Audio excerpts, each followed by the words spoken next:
Hey everyone, happy Wednesday. Thanks so much for joining me. We're back again for our weekly stream. And let me tell you, I'm really excited about this one for a couple different reasons. We're going to do something fun in the second half of the stream, something a little bit different. And I will tell you guys all about it in just a second. But before that, we have some bad news out there. If you are one of those pesky, greedy, slimy real estate house flippers. Now, okay, listen, not all of them are greedy and slimy, right? Some of them actually have a good purpose. But if you're a home flipper, the alarm bells are sounding because your business is about to get very, very difficult. And we're going over an article today from Fast Company, which is one of my favorite sources for real estate information, that talks about how flippers are pulling back and it is not looking good for them. And we're going to talk about specifically where they're pulling back, in what regions of the United States, and why they're pulling back, although I think that's going to be pretty obvious. So we're going to start there, but we're only going to spend about 20 or 25 minutes on that article. And then we're going to do something fun in the second half of the stream. In the second half of the stream, I have a random US city generator pulled up and a random number generator. And what we're going to do is we are going to pick a random city. We're going to pick a random number, which is going to equate to our budget. And then we are going to cruise Zillow and we're going to find the best bang for the buck, the coolest house, the biggest lot for that price point in that given city. So stick around because that's going to be fun. We're going to go on Zillow and we're going to cruise around and we're going to see what we can do in terms of getting the best bang for our buck in some random place. And keep in mind, like, I don't know where this place is going to be. And there's a very, very, very high likelihood that I'm not going to know anything about the place that we're hanging out at. So that's going to happen in the second half of the stream.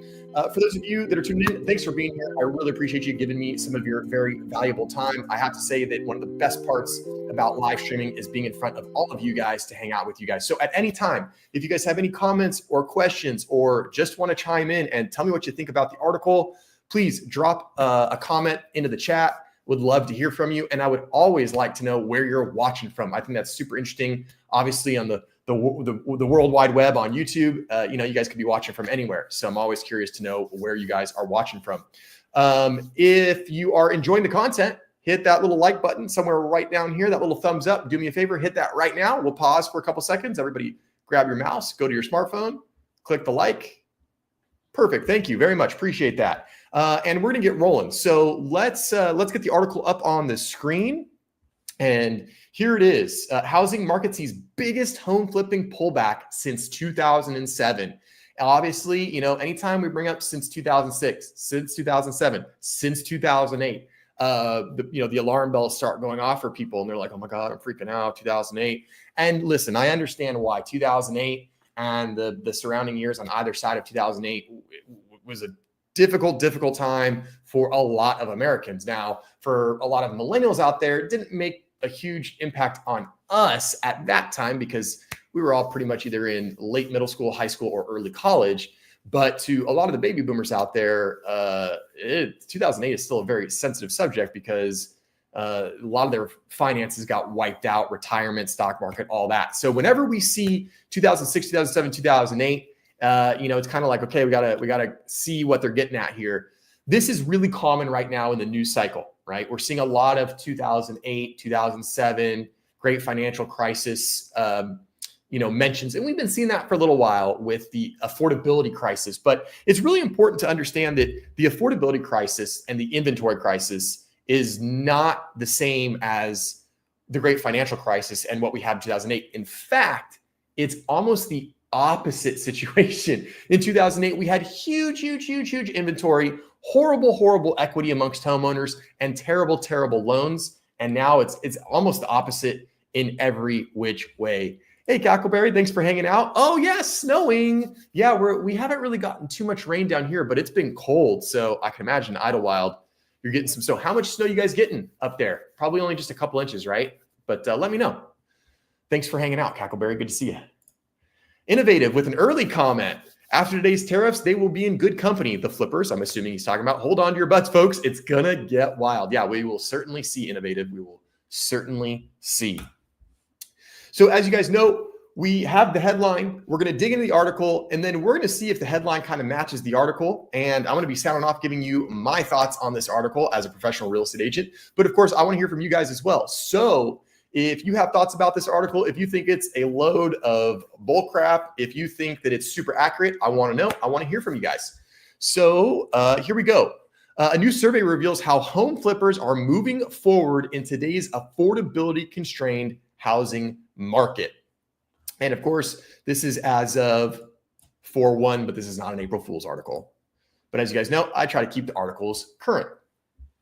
Not much snow, just enough to mess everything up. Yeah, I understand you. You know, us California drivers, we don't drive well in the rain, let alone drive in the snow. So good luck and Godspeed out there. Cackleberry, be safe. During the pandemic housing boom, home flipping surged as soaring home prices and ultra low interest rates attracted more flippers, especially newcomers to the market. And yeah, these are two things right here that will make flippers just salivate, right? They're seeing soaring home prices and ultra low rates. And you're thinking, well, gosh, if the home prices are soaring, wouldn't that make flipping harder because the product's getting more expensive? No, on the contrary. Yes, they might have to pay a little bit more to secure that flip house. But if prices are going up, they know that when they flip it and rehab it, their margins are going to go up. So when home prices are trending upward, that's a positive indication for home flippers. And I know that kind of seems like the opposite, but it really isn't. The other thing is ultra low interest rates, which this is good for any business, not just home flippers.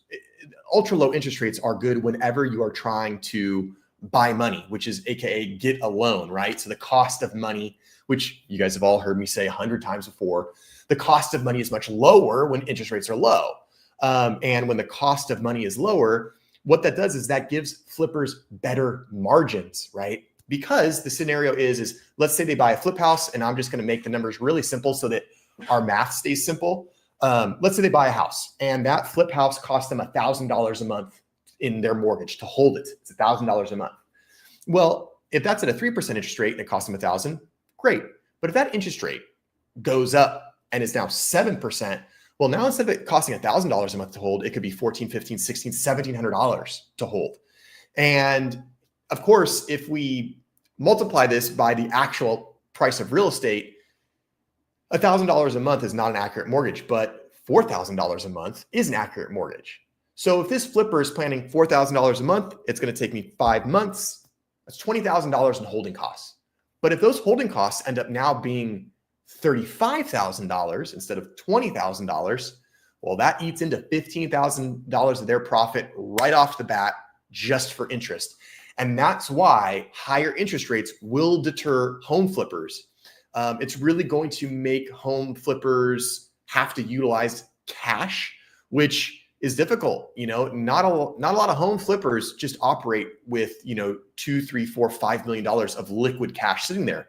Most of them are leveraging loans. So when interest rates go up, it's a bad time for flippers. And when home prices stay stable or recede and interest rates go up, it's the worst possibility for home flippers. And that's kind of where we're at right now. Home prices aren't going down. They're actually holding steady, and they still are appreciating a little bit in some markets, but we're not seeing, 20% appreciation like we saw in 2021. We're not seeing 16% appreciation like we saw in 2022. So we're just not seeing that anymore. And obviously we all know what interest rates have done. So right now it is not a very ripe time to be a home flipper, but that doesn't mean that there's still not opportunities out there for them. However, as the market shifted due to the rate shock of 2022, home flipping activity has seen the biggest pullback since 2007. And many of those newcomers pulled back, right? Because there was a short time, where flipping looked easy. It looked simple. You go out, you buy the home, you put 20, 30, 40, 50K into it. You turn around, mark it up $100,000. And the fury for houses was so intense that, of course, someone was going to buy it. In fact, somebody would probably buy it before you even got done flipping it, which happened a few times in my market.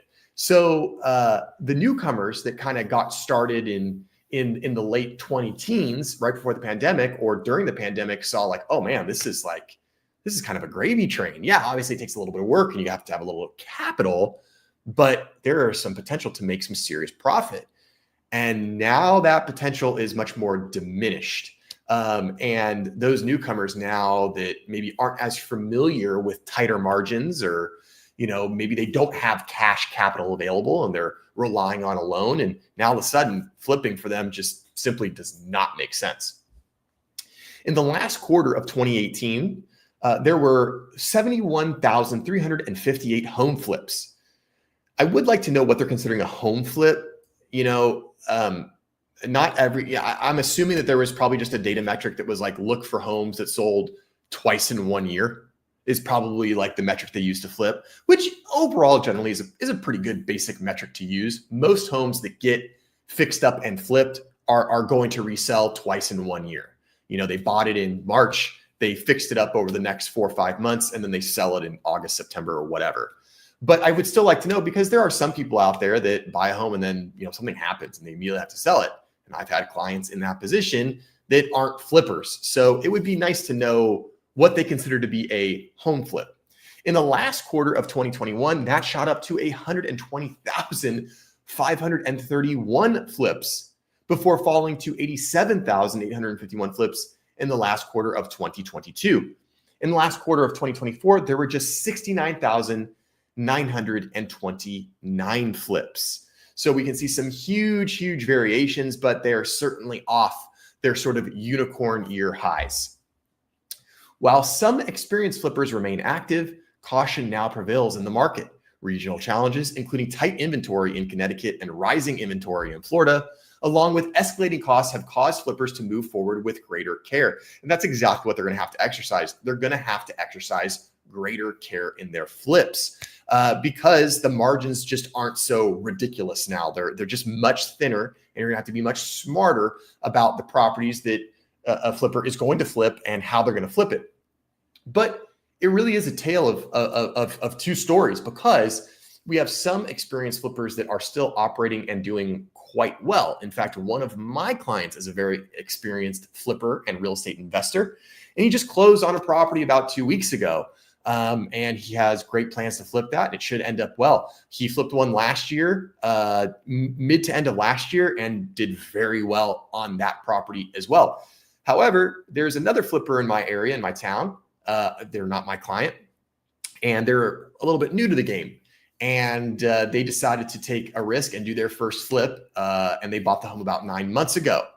And when I saw the home sell, I thought they paid too much for it, because I talked to my client, and my client's very, very savvy. He knows his numbers very, very well. And in order to be a successful flipper, really in order to be a successful business person, you need to know your numbers well. It doesn't matter what it is. It doesn't matter if you're making sandwiches, flipping houses, or selling cars, whatever it is, you need to know your numbers, right?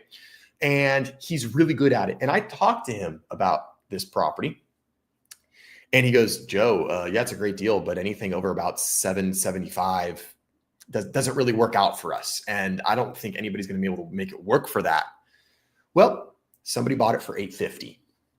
And there's an old saying, you make your money on an asset when you buy it, not when you sell it, right? And the idea there is you want to buy it at the right price, okay? And so they paid about $850 for it. They put in some money. It's a beautiful flip. They did a great job. It looks great, but it's a small house, and they spent a lot of money. And now their beautiful flip is on the verge of being an overpriced turkey. It's been on the market for probably 4 months. They've had a few price reductions. It's gorgeous, but it's a little bit over improved for the area. And it's a little bit small in square footage for the price point. And that flipper is probably on the hook to lose somewhere between $80,000 to $100,000. That's unfortunately the way the cookie crumbles. So more of the story is, if you're an experienced flipper, if you're an experienced investor, you'll probably still be okay. But if you're a newcomer that thinks that you're just going to walk out there and this is going to be easy and you're just going to plop some money down and make some profit, yikes, you better think twice, because you might actually lose a lot of money. Total number of U.S. home flips by quarter. So here you can see what we've got going on. And no surprise, we have a big increase in the 2000 late 2003 to about mid 2007 in the great financial crisis. Of course, again, when loans were extremely easy to get, you didn't even have to state your income. Like they were just giving money away. So if you were a flipper, you could get money very easily, very quickly, and you could get a lot of it, which is very helpful when you're a flipper. So of course the flips rise during that time, which probably contributed to a little bit of the inventory crisis that we had, having too much inventory. Then it dips real low in the great financial crisis, but you could see, ticked back up, ticked back up. And you can see it's very seasonal. Look at this. It's kind of pretty. Like it ticks up, lower, same, lower, ticks up, lower, lowest ticks up, lower, ticks up. And then it really ticked up starting in 2021 because this is when interest rates went crazy. I'm trying to make this a little bit bigger for you guys. There we go. One more. There we go. Now we're cooking. So you can see, this is when interest rates were super, super low. Money was flowing, and flippers were able to outbid homeowners because they knew that they were going. If they overpaid a little bit on the front end, it was okay. Home values were rising so quickly. Money was so cheap, and the return on investment was going to be so high that if they had to, pay $10,000 or $15,000 over to beat out a first-time home buyer, didn't make a difference because they were going to end up making it all back anyway. Gackleberry says, yikes, I can't imagine paying $850 for a house and having to fix it up. Yeah, I know. It's pretty wild. And you should see the photos before when they bought it. They might have paid $830 or $840. I can't remember, but it was something in the $830, $850 range. And it was quite a bit. And let me tell you, Gackleberry, this home was like a half remodel when they bought it. Like there were no floors. Some of the drywall had been cut out. I don't know if maybe there was like a flood or a leak or something that didn't get fixed properly, but $850, and then they probably put about 100 into it, or 100. Well, probably about 150 into it or more. And it's beautiful now, but yeah, talk about a big, big project.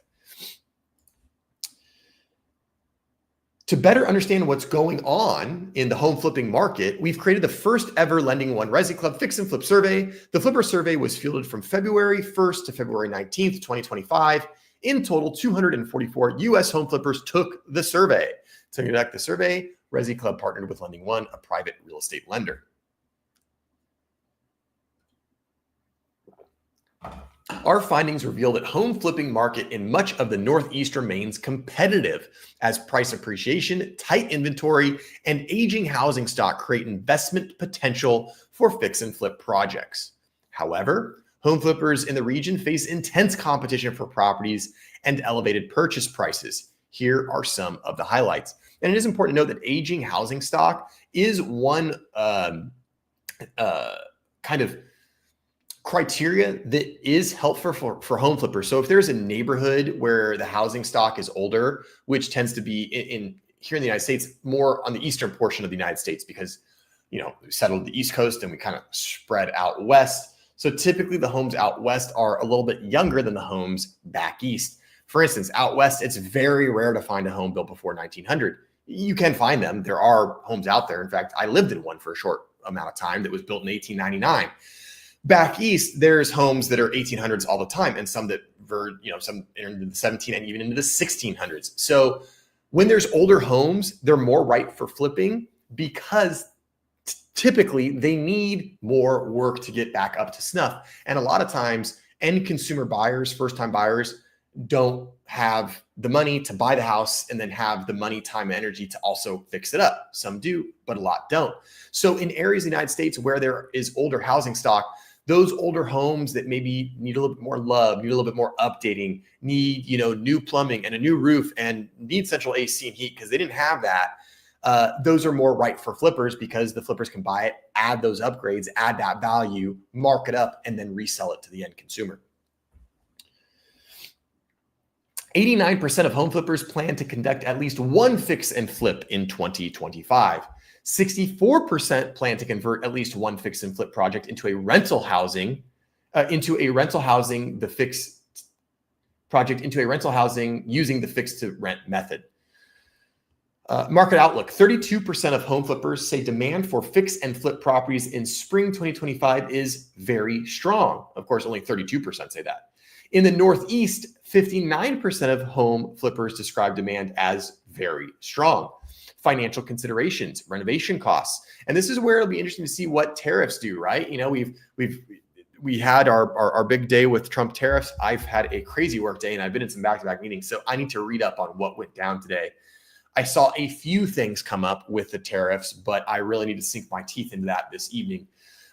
So if you have a synopsis on what happened with the Trump tariffs, put in the chat because I'd like to know. But obviously, one of the flippers' biggest concerns is going to be the tariffs because that's going to increase the cost of the materials needed to fix and flip homes. And then also you wonder about immigration policy, right? Because a lot of the labor that's used on fix and flip projects, and a lot of the labor in general on construction projects, but especially fix and flips, comes from basically undocumented workers, illegal workers, right? And so the fear is if tariffs cause a lot of prices to go up and immigration policies cause workers to not work because they're either deported or can't get into the country or whatever, well, now labor becomes more expensive and materials become more expensive, and it's going to certainly destroy the margins of flippers.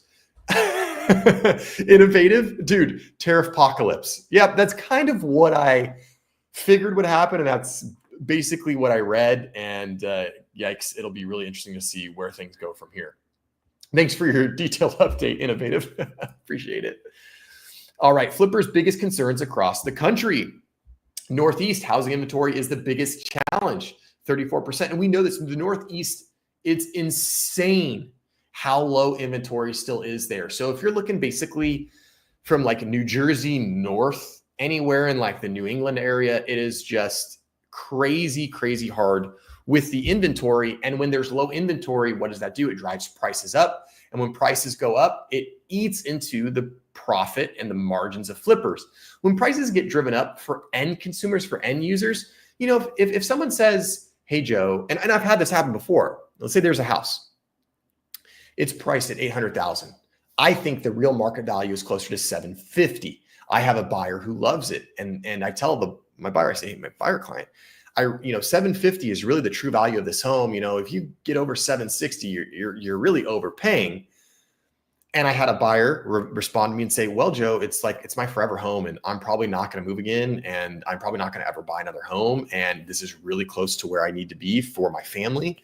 So if I have to pay $780,000 and it's $30,000 over market, I don't really care because chances are I'm going to die in this home. So I don't really care if it makes me money or not. And you know what? That's fine. That's your prerogative.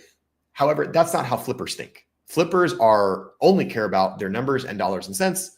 And when there's low inventory, the bidding goes up and the margins go down. And that's why flippers in the Northeast are having a big challenge with inventory. Hey, David, my good buddy David Matney in Omaha. How's it going? Hope you're doing well. Thanks for hanging out. Midwest and Southwest competition for properties is reported as the top concern among flippers. So again, more of the inventory challenges. And I can tell you in the Southwest, in my area, I mean, we're probably considered West region actually, but yeah, inventory is still difficult, but it's still possible to flip. Southeast borrowing costs are the biggest concern, with several home flippers specifically noting trouble accessing enough financing for projects. So now in the Southeast, right? We know the Southeast area. That's kind of everything from, well, about Louisiana, Mississippi, over to Georgia and kind of that stretch, right? No shortage of inventory in those parts, but financing there is a problem, right? Because interest rates are high. So there's plenty of homes to flip, but they're expensive, not the homes themselves, but the cost to hold the home is more expensive. And again, eating into those margins. West, labor and material costs are the top challenge. That's my market. What I just said, kind of tariffs being an issue, labor being an issue. So clearly there are concerns out there. But of course, like anything else, there's still opportunity, right? My flipper client has told me, he goes, Joe, if the house is in the MLS, I'm not interested. I'm only buying off market. I'm only going direct to distressed properties where owners are looking for, an easy way out. And hey, sometimes that works. I just had a client that took that route. I had a client that needed to sell the house. They needed the house they wanted to buy had just come onto the market. And I told them, I said, you can take this offer from an investor. It's lower, but you're going to get the cash and you're going to get it right away. Or we can hold out. We can invest some money into the property. We can make it a little bit more attractive to buyers, and we can probably get you more money, but it's going to take time and it's going to take some money up front. We talked about the pros and cons, and my client said, you know what, Joe? I want the money. I just want the cash. Give me the cash. And that's how he got his flip project. So it's one of those things where, just like any other business or industry, if you've got grit, if you're going to stick with it, and if you're going to grind it out and look for the properties and the deals, you're going to be able to do it. But certainly flipping is not going to be as easy as it was back in 2019, 2020, 21, 22, and even into 23. It's just not going to happen. So here are some really, really cool stats covering flipping. So this is just talking about the survey. 77% very likely, 12% somewhat likely, but interestingly enough, about another 11% are either somewhat unlikely or very unlikely to participate in a flip, showing some signs of concerns. Hey, David, what do you got for me? David says, question, in your market, do you have flippers that advertise with signs on the street corner saying, we buy homes for cash? Yes, we have that. We have that all the time. We have ads on TV. We have ads on the radio. I've got ads on, if you don't pay for Spotify Premium, you listen to Spotify or Pandora, you'll get ads there. You'll get email ads. There's always people that are like, we'll buy your homes for cash. And it's so funny because they say, we'll give you top dollar and it's fast and there's no agent fees. And it's like, well, they're not giving you top dollar. There's a reason, right? But yes, we do have the buy homes for cash that are usually flippers. Sometimes they're not. Sometimes they're wholesalers. Sometimes they're just agents that want to buy the house and then resell it. But we do have that in my market all the time. Not a lot of the street corner signs, but we still get that every once in a while. We do get that. Yep. But hey, gotta grind, right? Gotta figure it out somehow. Gotta do something. All right, here's another one that's just talking about it by region. So the obviously the hardest region right now to flip in is the West, with only 71% saying very likely to flip. So that's the hardest area right now. It has the most kind of negativity surrounding that. But then you have the Midwest at 82%, which is the most likely to flip. I think the Southeast would be a little bit higher, but you've got high insurance costs. So that could be making things a little bit more difficult. Cackleberry says, I get people texting and calling me asking me to sell my house to them. Yep. Yeah, that happens. And, every once in a while, you'll get someone that'll call or text and maybe they have a legitimate interest in buying your home. But most of the time, those are just people that are just calling and hoping that they come across someone that says, yeah, actually, I do have some questions about real estate. So, it's one of those things, and you can put your phone number on the do not call list. However, I'll tell you that doesn't always stop people. So a couple of the graphics here. How many fix and flip projects home flippers say they typically complete in the year? So 1 to 3, obviously. So most of these are small kind of mom and pop flippers, right? Most flippers aren't giant entities. The flipper I work with does have quite a few projects going. It's him and a couple partners. They have their own LLC. I don't know how many fix and flips they do in a year. I would venture they're probably more in this pie. I think they're probably somewhere between 7 to 13. So I don't think they're huge, but most, a large majority of your flippers, 65 plus 16. So we're talking about just over 3/4 are kind of small time mom and pop type flippers doing one here or one there. So lots of good information. Typical timeline for fix and flip. So this is smart. So less than 3 months, so 22%. So these would be the houses that really just need some paint, some flooring, nothing major. Most houses are going to be in this 4 to 6 month category. That's where I see most flips coming in. The ones that are 10 months or more, 7 to 9 months, 10 months, these are going to be your luxury flips, larger properties that just take more time because there's more house. There's more property to fix and flip. So that's typically why they take longer. And the longer the flip takes, time is the biggest enemy. Time's the biggest enemy when it comes to a flipper. The longer you hold the flip, every day you hold it, the more money you're losing in your margin, because you have to pay for a loan, a mortgage, interest, you're paying probably taxes. It's just, you want to get rid of it quickly. So really good article. This one talks about some of the best upgrades. We all know kitchen upgrades are the best. Bathroom followed next. Flooring and painting are really, really, really good. These have better ROI because usually they're a little bit cheaper to do and they make a really, really big impact. So Cackleberry, I tell them I want $1 million and they stop bothering me. That's a good way to go. Just say, yeah, the first person that brings me $1 million, I'll sell it to them. Yeah, send over the offer. And yeah, they'll get the message pretty quick that you're not serious about selling your house. They'll leave you alone. All right. So now we're gonna cruise over to Zillow. Let's get Zillow pulled up here. All right. And so for those of you guys that maybe didn't see the very first part of the stream that talked about what we're gonna do in the second half. So we're now getting into the second half of the stream, and we're gonna go to Zillow. We have a random number generator that's gonna generate a budget for us for house shopping. We have a random city generator. It's gonna generate a random city. So what we're gonna do is we're gonna get this random city, we're gonna get this random budget, and then we're gonna hit Zillow, and we are going to find the best house to buy. We're gonna find the coolest house, the best bang for the buck.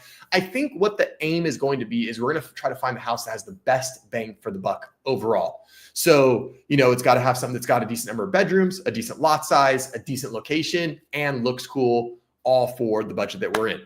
If at any time somebody's got a city that they want us to go to, I'm just gonna do the random city generator. But if you guys out there in chat have a specific city that you guys want to explore for a budget, I'm happy to pull it up on Zillow and we can cruise around.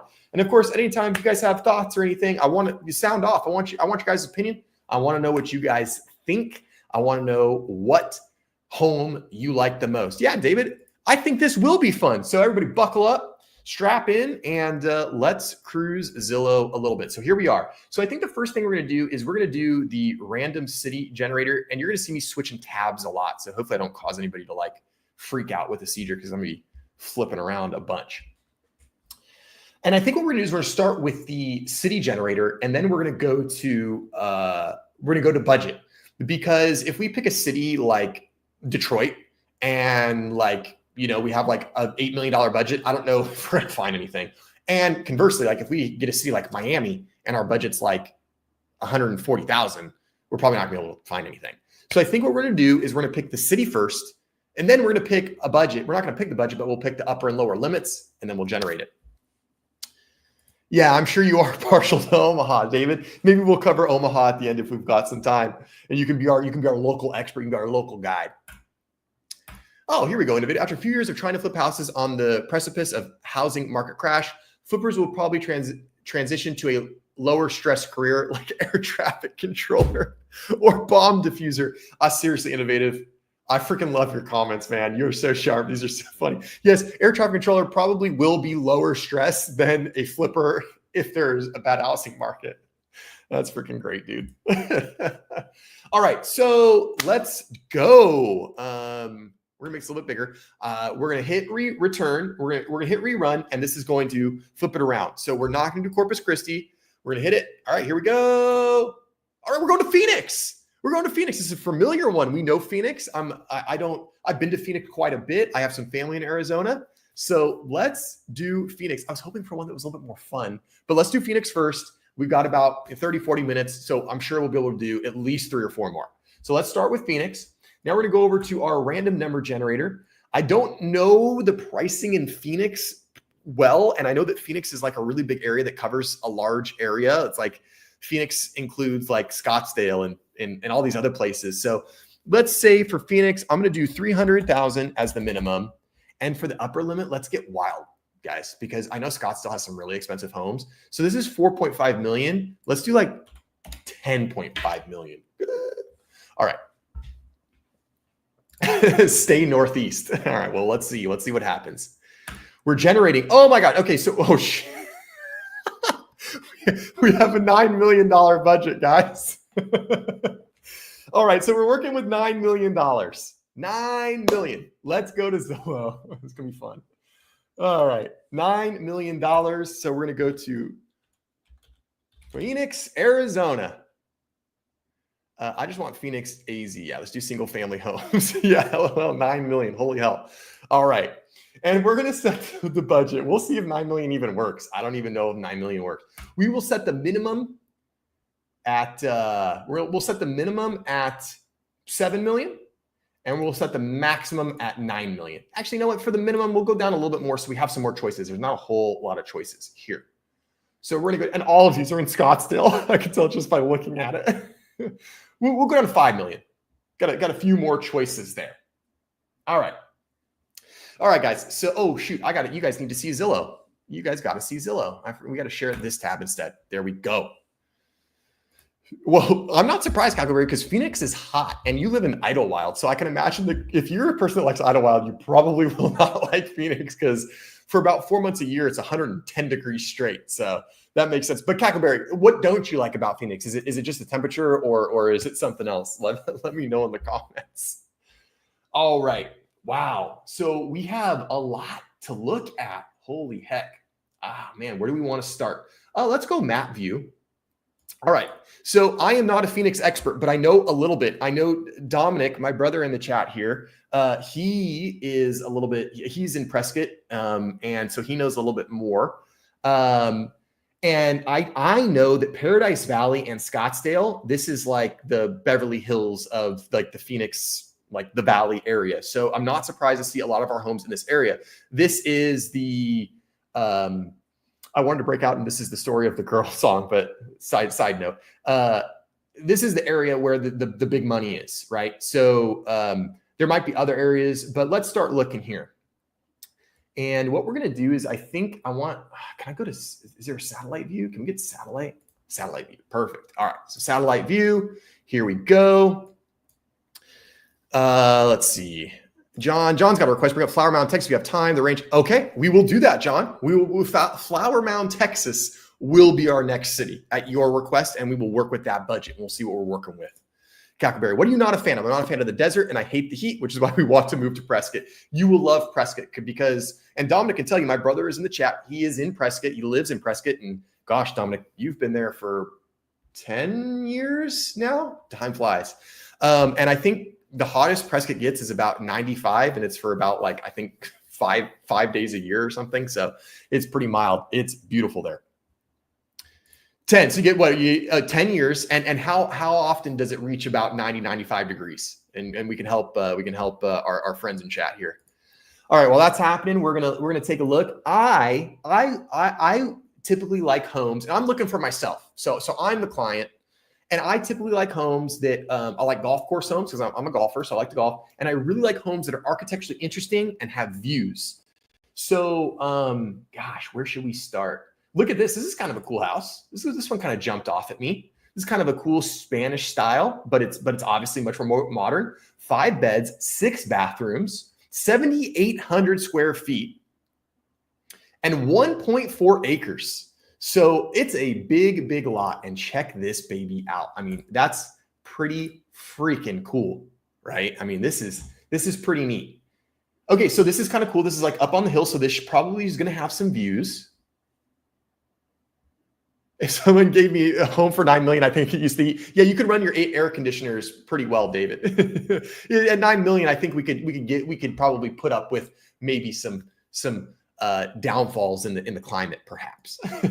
But look at this thing. This thing is sweet. We've got some great views. I mean, and I like a Spanish style home. This is a style that I would gravitate to. Obviously, in Phoenix, you got to have the beautiful pool. This is freaking sweet. You got the view of the Phoenix skyline in the distance, the infinity edge. I mean, this is really cool. This is nice. Yep, and what you would kind of figure a new grandiose home would look like, right? I mean, interior styling is not super my style, but it's really nice. Now let's see if this home has any unique features on the interior that would kind of set it apart, right? So this is all pretty standard for a luxury home, right? But let's see if there's any really cool, unique features. Like, does it have a really amazing garage? Okay, this is kind of cool. This is like an actual bar. Like, this is like a bar that you'd see like in a restaurant or something. And I'm assuming it's probably in this room. This is a really cool, like, den man cave. If this is the bar in this room, that is freaking cool. I like that. I really do like that. They have a great spot for the portrait of me on my horse over the fireplace. Let's take a look. Where's the fireplace? Oh, they do. It's perfect. It's perfect. You could have your, get back to the fireplace. Where is it? You could have your custom painting that you've commissioned. It's a perfect size for it. I mean, what else would you put there, honestly? So they got a cool bar. Yeah, this is really neat with the TV behind it. I mean, like, why would you ever need to go out? Why would you ever need to go out, right? Just have the party at home. This is really, really cool. Another fireplace, great views. Yeah, so this is cool. This is nice. We're going to flip through this really quick. Wow, that's cool. Nice balcony with great views. I wonder if that's off the primary bedroom. Looks like it might be. Whoa, okay, that's a pretty killer closet. I'm not much of a closet guy, but I will tell you I'm running out of closet space. And you know what's funny is of all the spaces, this is where the work boots go. Interesting. It's kind of an interesting spot for that, but hey, if it works. But we'll talk about a really great closet. I'm sure, you know, the people that are closet people, or if there's any ladies in the chat that have huge wardrobes, I mean, this is pretty freaking sweet. But I'm looking for something really cool, something really unique. Something, I want something cool, like a movie theater or like a putting green or something. Let's find something cool. This is a really, really nice bathroom. So this is a pretty good home. Huge shower. Whoa, that thing is cool. But all in all, I don't know if this is the home that I would buy if I had the money. I don't know if it has quite enough for me. It's really, really sweet. Don't get me wrong. And would I live here? Absolutely. This is a cool photo with the twilight in the background. That's pretty neat. So pretty good. I don't know if that's the one though. So let's take a look at one or two more, and then we're gonna come to a decision. Let's peruse here. Oh, this one's open house in case anybody's in the market to look. This to me, this doesn't do much for me personally. This is just whatever. This is not a whole lot of style. It's kind of generic. It's cool. Don't get me wrong, but not really my thing. Maybe it's your thing though. I don't know. Okay, so this is kind of what we have. Again, this is kind of whatever. I mean, this is cool. It does have a cool backyard. It's got the artificial putting green. It's got the cool spa. Very, very cool backyard. In fact, the more I look at it, the more that this backyard is pretty freaking sweet. Oh, it's got a movie theater though. It's got the movie theater. Joe likes a movie theater. This is cool. So that's kind of a fun little unique thing. Whoa, that's a really cool view. All right, so while I think this house is like a little Miami Vice, right? With like the glass block, like it's a little like early 90s. I wonder when this was built. It's probably built in like between 95 and 2003. Let's see, when was it built? 98. I said between 95 and 2003, guys. 98's like in the dead exact center. That's pretty freaking good. So cool house, but not really my style. So I think that's going to leave us with, let's see, this one. There was one that I saw that was really neat when I first popped up, and it's out of this zone. Okay, guys, I don't know what this is, but this is freaking sweet. Okay, this is built in 1967, so this is a legit vintage home. This is going to be like, you know, kind of like a mid-century thing. 1.32 acres, only 3-bed and 3-bath. So if you need space, this is not the house for you. But if you're James Bond or want to be James Bond, this is the freaking house for you.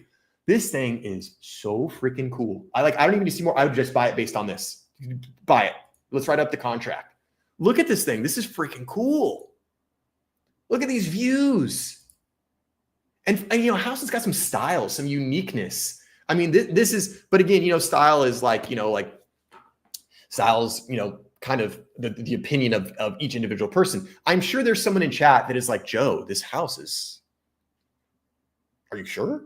This house for $9 million? Are you positive? For $9 million, this is the one I'm buying. This is it. I don't care that it's got a small pool that faces the hillside. I think it's cool. It doesn't have the view of the, like, and the big infinity pool, right? But this is freaking sweet. This is freaking sweet. Look at that. I mean, come on. Don't you just want to like have a martini, like have a cocktail, invite your friends over and just hang out? I mean, this is, guys, I'm losing it. I'm losing it. This is amazing. All the natural light. Yeah. I'm sure the heating and the cooling bill in this house is ridiculous. I'm sure it's absurd because chances are these windows are original and chances are they're single pane and there's a lot of glass in here. So this home is not going to be very energy efficient, but holy heck. I mean, even the furniture is freaking cool, right? The round fireplace. I mean, this thing, I mean, talk about an office. I almost can't look at this anymore. Oh, guys, I don't know. I mean, what do you guys think? I feel like I'm alone in my principles here. I feel like I'm great for flipping. you get those dirty little words out of your mouth. This is not great for flipping. No, you don't touch it. You don't touch it. You leave it alone. And the scary part is, Dominic, is there's people out there that would be like, oh, this would be really great if the wood was painted white. And if we just came in and did some gray laminate flooring, oh, it would be great. There's people out there that would do it. And you know what? There's a special spot in hell for those people because this thing is freaking perfect, right? Okay, so it doesn't have the biggest kitchen in the world, right? It's kind of funky. It's round. But I'm telling you, if you're looking for something cool, something unique, this is cool. couple of bucks on the windows, just Kardashian it up. Yeah, please, God, no. Yeah, right? This is hilarious. Okay, it's sick, right? I know. Well, I mean, we have very similar tastes, Michelle, obviously, but I knew you'd like this one. But this thing, oh my gosh, if we won the lottery, this would be our Arizona house for sure. Look at the built in the entryway. Game over. This is it. We're done with Phoenix. We found it. And I don't know if you guys all like it. This is the one we're buying. I'm buying it. Y'all can come over. We'll have a party. It'll be sweet. I mean, just everywhere you go. Ugh, come on. You can't get anything like that. This is phenomenal. 10 out of 10, friends. This is a 10 out of 10 in my book. Oh, and the carport. Look at. I mean, I feel like the classic Jaguar should be, the James Bond Jag, the Aston Martin should be like in the freaking carport. This thing is so cool. Yeah, that's a good point. No flat wall for the TV. You're gonna have to figure out a way to mount it differently, I guess. Yeah, this place is freaking awesome. And there's still 30 more photos, but we're not going to go over them all. I could sit here all day and do this. I mean, this thing it's just so cool. It is so, oh my gosh. Oh my gosh. Guys.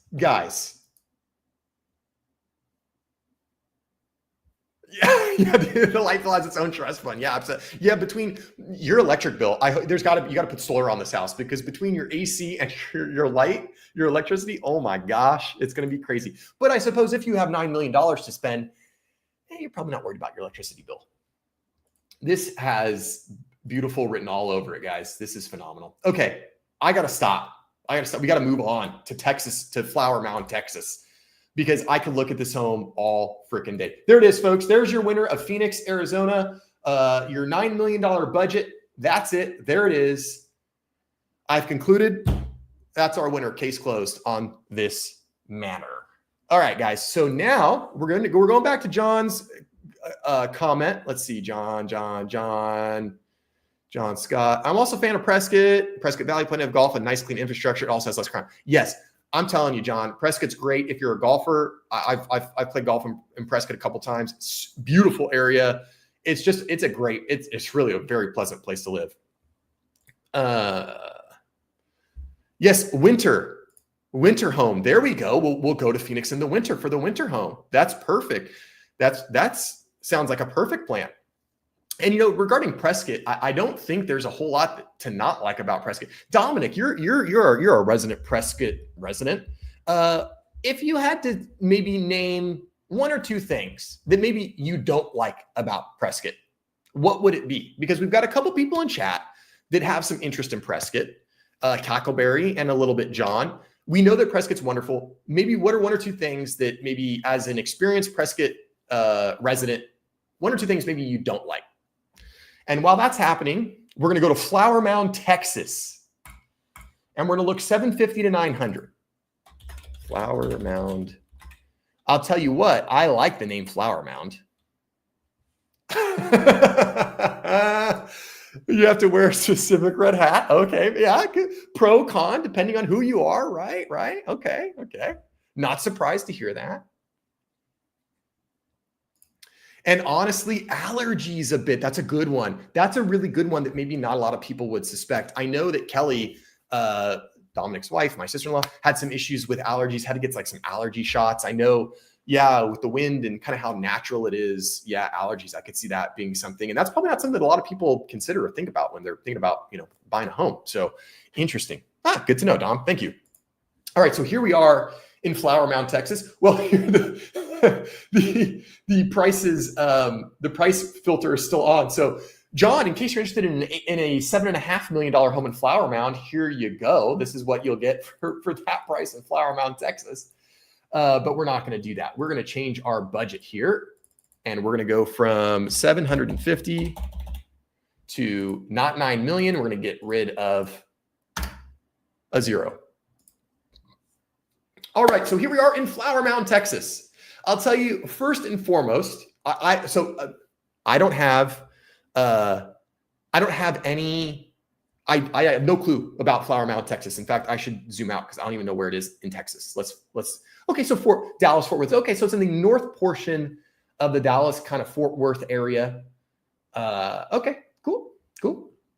So if I was looking in Flower Mound, Texas, I would immediately be drawn to these houses down here. I think it would be really cool to live close to the water, although these like aren't on the water. So not sure if that would be something that I would go to. So let's just kind of look around, see what we got here. Flower Mound.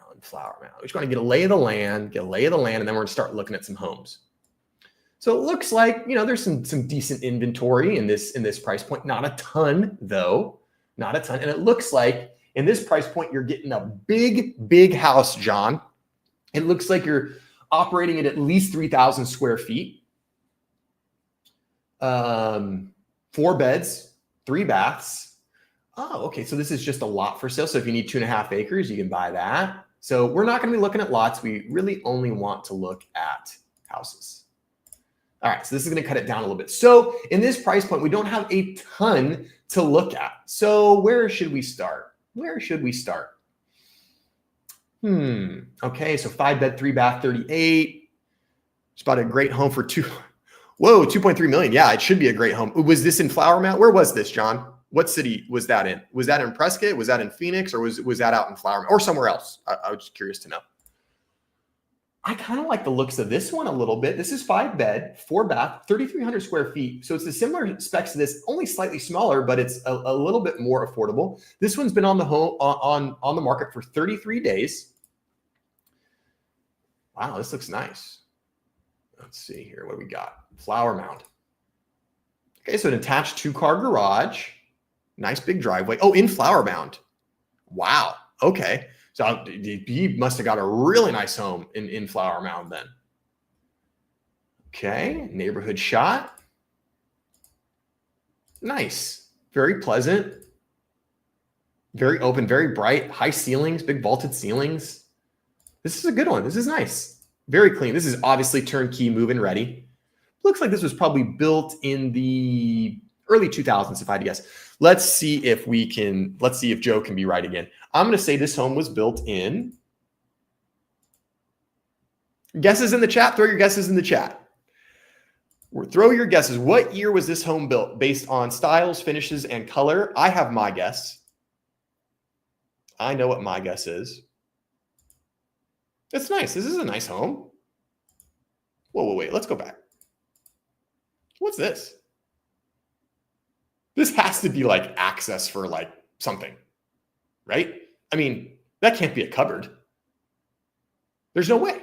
Who could read it? The Jolly Green Giant is the only person that can put stuff in here. I wonder what that is. So we've got a guess of 93 and then 99. Let's see what innovative is. The lakes there are beautiful. I go kayaking on Lake Louisville about twice a month. Traffic isn't too bad either. Home built in 2000s. Where is this? Oh, are you talking about Flower Mound? Innovative? Is that where you go kayaking? Because you're in this area, aren't you? Aren't you in the Dallas area? So, okay, interesting. Home built in the 2000s. Now, 2000s won't work. Innovative. I need a year. Michelle revised her guess. Michelle started with 1993, then went to 1999. David's going 2004. Yeah, okay, Flower Mound. Okay, cool. Good to know. I'll tell you what. I'm going to go with 2003. That is my thought. This is a very clean home. This is turnkey. This is very nice. I'd have no reservations about buying this home if I was looking for something in Flower Mound. Looks like we might have a gamer here, perhaps. Have a gamer in the house. Yeah, this is very pleasant. Okay, this is kind of interesting. This kind of got this little step up into this like this loft area. That's kind of cool. This probably be a fun room. You got kids, hangout room, TV room. Okay, this is nice. Let's take a look at the year. All right, here we go. I like this, FH. Late summer of 2005. I won't know when they completed it, but I love how specific you are. That's great. All right. We're going to go back to listing. Here we go. 1998. I think we had we had a 99 guess. 2005. I had 2003. 1998. So no one had the winner there, but pretty close. Had some people that were pretty close. So this is not a bad one. This is nice. And I do notice that we are close to Bridlewood Boulevard. This looks like a larger street. So I don't know if we went to satellite view, like I would like to know. Let's do this. No, satellite view. Back to map. You can't do the satellite view. Satellite. Oh, okay. This is a pretty big street, but it doesn't look like it's very heavily trafficked. There's like 3 cars, and it's kind of cool that this is like close to this little pond. Ooh, a golf course. Is that a golf course? I think it is. It is a golf course, so it's close to golfing. So that totally ups this house for me. But I don't know if that's the one. Let's take a look at one more. Okay, so it's 5-bed, 4-bath, 33. This is 5 beds, 3 baths, 32 for $765. I think this is still a better deal.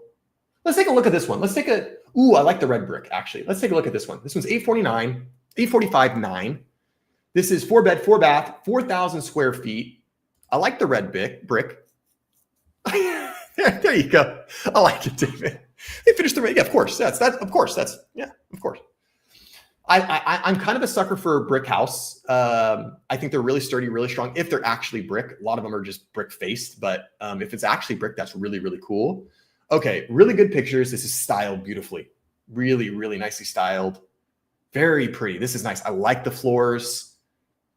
This is very nice. Built-ins, a little bit more contemporary looking and feeling, right? So definitely somebody's remodeled this, updated this for sure. This is really nice. I already like it more than the previous home. Oh, they got the cafe series appliances. Those are nice. Got them matching in white. Okay, timeless white kitchen. Is this a downstairs bedroom? No, I don't know what this is. This maybe is a downstairs bedroom. I don't know what that is. This is a downstairs bedroom. That's nice. There's at least one. Very cute. I like the styling. Kind of like bohemian a little bit. Okay, nice.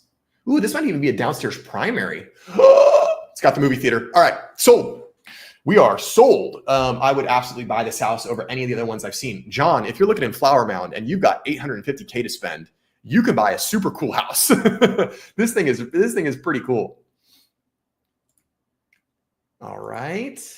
Yeah, tons of bedrooms. Indoor laundry, of course. Oh, okay, this is kind of neat. So no pool, which is kind of cool because pools are kind of a lot of work and they can also add to a lot of the expense of maintaining the home.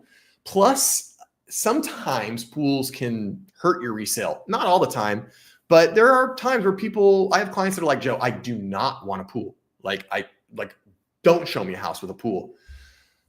Very rarely do I get people that are like, oh, we have to have a pool. Usually people are like, I don't care or I don't want one. So this looks like what we call like a swim spa. Yeah, this is really cool. And this would be great for this area because you do have a spot where if you've got kids or grandkids, they can take a dip, they can cool off, they can splash around and have some fun, but you're not stuck with all of the maintenance of a huge pool. Plus it doesn't eat up your entire yard. You still have some grass space for the little doggies and all that good stuff. So this is, that's really nice. I do like that one quite a bit. Oh, and it's got an HOA, it's community. So it has the community pool. So if you want to throw the big pool party or you want to swim your laps, you can do that with the HOA. Got a playground with shade. That's really nice. Wellington Estates. Doesn't that just sound regal? It's Wellington Estates. Very cool. Very cool. Very cool. I like this one. This is my pick for Flower Mound, Texas. Let's see what we got. What's the DOM and price? Can we haggle them? I don't know. Let's see. Can we haggle them? Let's find out. Let's look. Go back to listing. Go back. Oh, HOA is only $69 a month. That's cool. That's great. That's really good. Only 14 days on Zillow with 81 saves. So this one to me, sorry, Innovative, can't haggle on this one yet. I mean, you could try. If you want to write it up an offer, we could try. But probably not going to be able to do any major haggling. But I don't know what the market's like. I don't know what this local market's doing. I don't know if this is a good deal or not. In my opinion, I mean, gosh, this home, if this home was in Claremont, this home would be 2 to 2.3 million probably, depending on where it is. So in my opinion, this is a freaking steal of a deal. But it's Flower Mound, Texas, so you got to want to be there. Let's see. We are kind of looking there, and we'll check it out just to check it off, the list of potential locations. Yeah, it looks nice.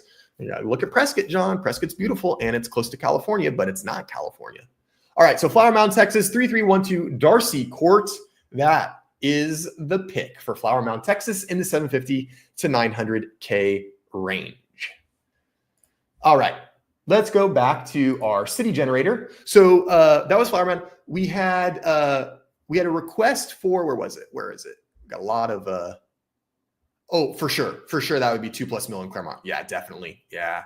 The lot size is a little bit small. So that might hurt a little bit, but with that square footage, that size, that condition, that's a beautiful house. If it was on like a half acre, which it would be in North Claremont, John, it would probably be 2.5 million, somewhere in there. Somebody asked for something. Oh, someone said Idyllwild for fun. We're gonna do Idyllwild for fun. Okay, so we will do Idyllwild at the end. We're gonna do Idyllwild in Omaha to finish it out. So we'll maybe do, let's see, we're on for an hour. It's been an hour. Are you guys having fun? Are we enjoying this? Because if we're enjoying this, we'll hang out for a little bit longer. I'll go for about another 20 or 30 minutes, as long as we're all having a good time.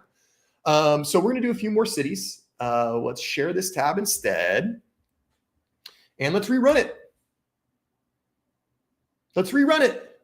Long Beach. No, we don't want to freaking do Long Beach. Let's do Long Beach is like kind of my area. I don't want to do Long Beach. I want to do Long Beach. Let's do something fun and like that's not here. Montgomery, Alabama. We're going to Montgomery. Now we need to get a budget for Montgomery. I don't know what pricing is like in Montgomery, Alabama. Let's go to this tab. Looking forward to what I can't afford in Omaha. Well, we'll find out. This is a great idea. Awesome. Good. I'm glad you're having fun, David. Good. We'll keep it going for a little bit longer then. All right. So we can probably cut down our upper limit. Let's try to make our upper limit. So we got 300,000. I have no idea what Montgomery is like. Let's do 100K and let's do 2.5 million. Do I have enough zeros there? There's no commas. Oh, I need one more zero. When there's no commas, I can't do zeros without commas. All right. Our budget in, where are we? Montgomery, Alabama. Our budget in Montgomery, Alabama is 1.6 million. God, I want something less than that. I want something less than that. I you know what? I think we're gonna make it realistic. Let's do 800,000. I don't want to look at like pines. Okay, so we've got a $630,000 budget to work with in Montgomery, Alabama. Let's go to Montgomery, folks. Get out of here.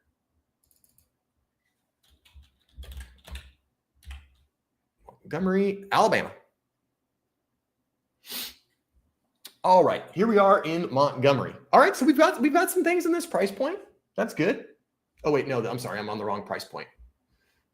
6. So if we have a 630, let's do like 575. Do 575, 1, 2, 3. And let's go up to 650.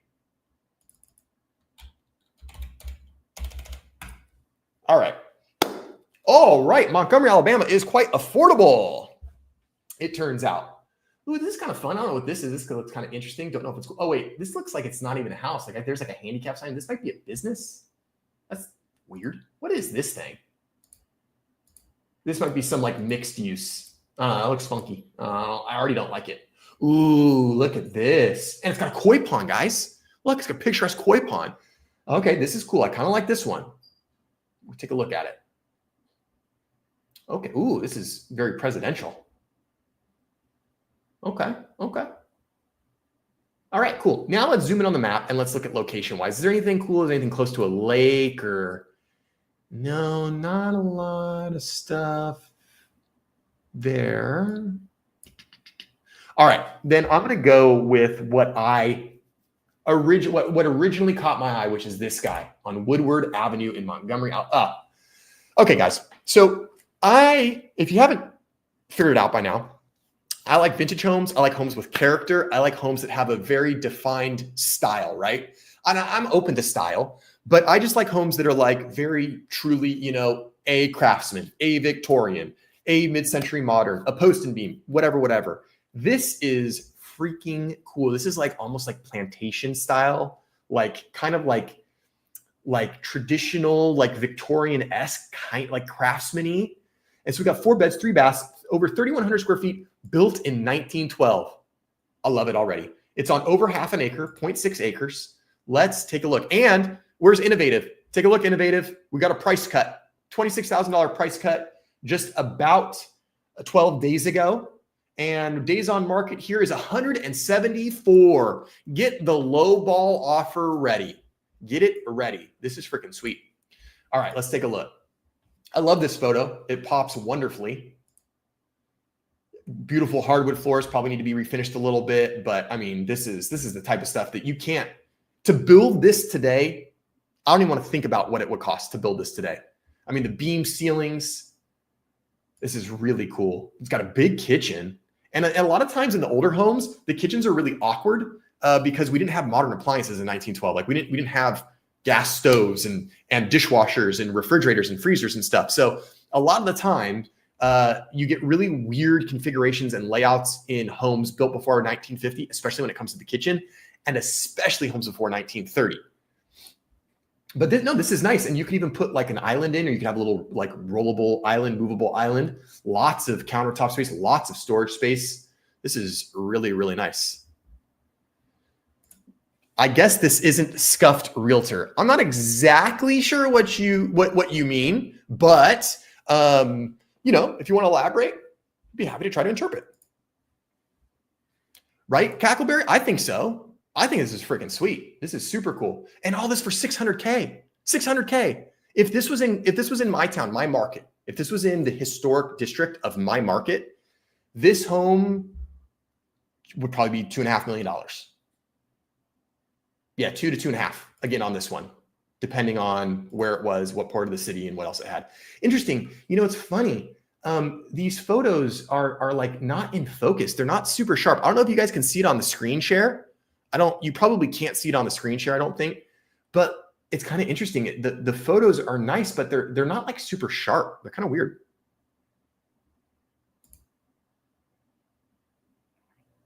A nice, very nice bathroom. Clawfoot tub. Yeah, I mean, I don't even need to look at any others. I know that this is what I would be buying. Oh, the backyard's beautiful. Oh my God, and that's the, wait. Do we have like a 4-car garage and then a unit above? Oh, guys, it's a duplex. It's got an apartment above the garage.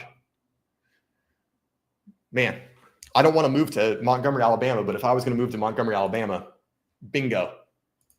I mean, you could rent this out. You got rental income. This is amazing. This is amazing. This is a beautiful, beautiful house for $600,000. We'll take it. We will take it. I think older houses are built better too. No cut corners. Yeah, that's my opinion. I think the best built homes were homes built prior to 1960. And I really think the best era of home building was about 1950 to 1960. And the reason I say that is because we had that perfect mix where you had no cut corners. You had actual craftsmen working on your home. When they built your kitchen for your 1950 home, they actually had a cabinet maker set up, in the front yard, building the cabinets and then installing them in the kitchen, right? You had actual tradespeople. Homes were built with actual 2x4s. The 2x4s were made of redwood, like the hardest, densest wood that you can build with. You can't even build with it anymore. I completely agree that homes built in this era are so solid. Yes, they might need a little bit of updating and modernizing and things like that. But at the end of the day, they're built so well that the money that you put into it is very well worth it. Plus, you have something unique, you have something with character, and you just have something that really can't be replicated. So I am right there with you, Innovative. So this is my pick for Montgomery, Alabama. If you've got up to $630,000 to spend, bingo. It's a 2-on a lot. Love it. It's historic. I love it. It's got a nice big lot. Love it. Hardwood floors, tons of windows. I mean, I love it. I love it. All right, guys, we have some more requests. Let's see. Minden, Nevada. Okay, so we have Minden and we have Idyllwild. So, we have to do Omaha, Idyllwild, and Minden. Let's do Minden, Nevada. We'll start there. And then we'll go to Idyllwild, and then we'll go to Omaha. And then Joe's going to go eat dinner because Joe's hungry. Okay, let's see what we have here. Minden, Nevada. And, whoa, 900G to 1.2. So we've got some money to spend in Minden, Nevada. I don't know if Minden, Nevada will support that price point, but let's see. Wait, we got 2 Minden requests? John Scott said Minden, Nevada. And we got MH going for Minden. Is it Iowa?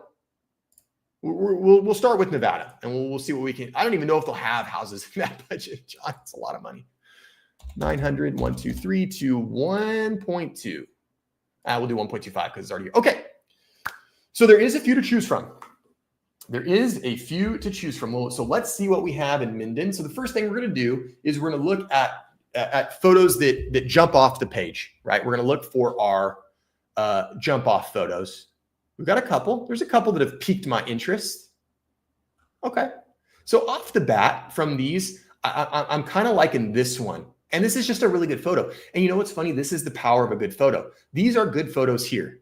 These are all good photos. I'm going to make this a little bigger so you guys can see. Yeah, there we go. So these 3 photos, all good. But the reason I like this one is because you got the snow-capped mountains on a clear day. You can see the house, and you can just see that it looks peaceful. It looks nice. This one's similar, but there's clouds in the sky. You can't see the mountains as well. Plus, you have this big, just like blacktop area that's just kind of like nothing. It's kind of plain in like an area of the photo. It just doesn't look as attractive. This is nice, but it's pretty generic. It's pretty generic. A lot of home photos look like this. So I think that this would be the one that I would pick if I was going to click off the page. But before we do that, let's go to the map. Let's go to the map. See if there's anything fun. Doesn't look there's anything, nothing on a lake or on a hillside. Looks like, this is some agricultural territory. And it looks like we got an airport here. It's neat. Oh, this is the 395. So let's see. We'll zoom out. Okay, so, close to Lake Tahoe. Okay, cool. All right. So map-wise, nothing here is really jumping out at me. So let's go for our pick here. I think this will be our winner, but I'm not sure. It's 3-bed, 3-bath, 2,800 square feet. So it's nice spec. It's not a huge home. It's not crazy big, but it's spacious. Built in 2005. It's on 1 acre. 56 days on Zillow. So it's not been like sitting forever, but it's also not a new listing. So let's see what we've got photo-wise. Okay, we've talked about this. So it does look like it's in a small little neighborhood. This is not a major street. Doesn't even have a lane marker line. There's no stop sign or light here, so that's nice. So it does look like we're in a neighborhood of, just residential housing. Got a big driveway, a garage on the side, 3-car garage. That's nice. Although it doesn't look like there's going to be much of a backyard. It looks like the house is kind of set far back. I'm sure, it's the winter time, so it doesn't look super great now, but I'm sure in the spring and summer, this is really, really beautiful. I mean, it kind of even has a nice look now, even though the stuff's not blooming. Yep, those are mountains. Okay, so we got to paint the house if we're going to buy it, because this is like some weird, what color is this? Where Michelle, my interior designer wife? Is this mauve? What is this? I don't even know what this is. This is like some peach. Tell me what color this is. I can tell you right away, the kitchen's going to need some work. They've got like grouted tile countertops. Not my first choice. The color's not great. If I was the salmon, we've got 2 salmon answers. It is. Yeah, salmon's a good word for it. It is very salmony. It's like an awful salmon. Or we have a consensus. We've reached a consensus. Thank you. Thank you, chat. The first thing I would have done as the listing agent here is I would have told this client that to paint the house Swiss coffee. I would have said, we just need a generic light color just to make it light and bright. This right here will turn buyers off. And this is not a good photo to stack in the front. I would not have this be my first interior photo at all. Yeah, this is all got to be painted. This all has to be painted. It's got to be painted. Oh, they went for a contrast wall of even uglier salmon. This is like desaturated salmon. Like this looks like, I don't know what gruel, the color of gruel is, but this looks like gruel. Like this looks like some slop that you would get served in a jail somewhere. I'm not a fan of this color at all. All right, so we've got some work to do. Okay, so this is why you can't just go off of one photo of the house, ladies and gentlemen, because what's going on? I think the blue carpet really sets it off.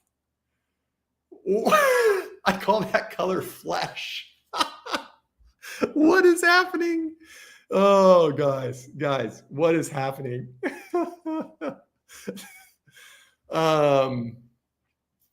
Yikes.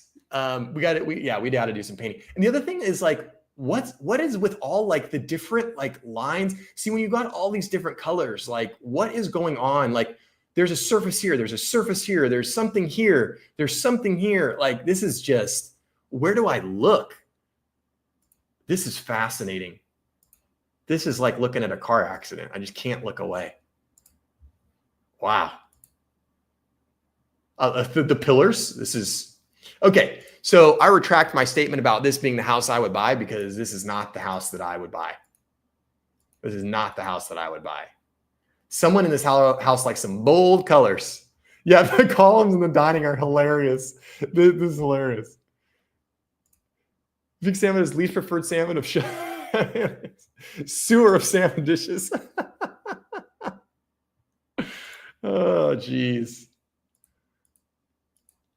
And you know what? The worst part is I'm sure it's actually a pretty like nice house overall. It's just, folks, this is why paint colors are important. This is why you hire an interior designer. And this is why you don't just like, I like the color green, let's paint it green. Just hire someone to tell you, to help you. There's colors everywhere. Oh my gosh. Everywhere I look, there's a different color. Oh, backyard's nice, but it's not fenced, it doesn't look like. So if you got a dog, you're gonna have to fence. Oh no, they do have a fence with chicken wire. All right. I don't think I'm buying that one, guys. I don't think that's the one. It had me for a moment, but we're going to have to look. Let's look at this one. Similar spec. All right. So already, maybe it's more generic, but this is much better. Yeah, there you go. The only thing, it was very open concept, spacious rooms with open concept. So that was a good thing going for that house. Plus, I think the location was pretty nice. You had good views. So there were some pros. And right, we can change paint, right? We can repaint.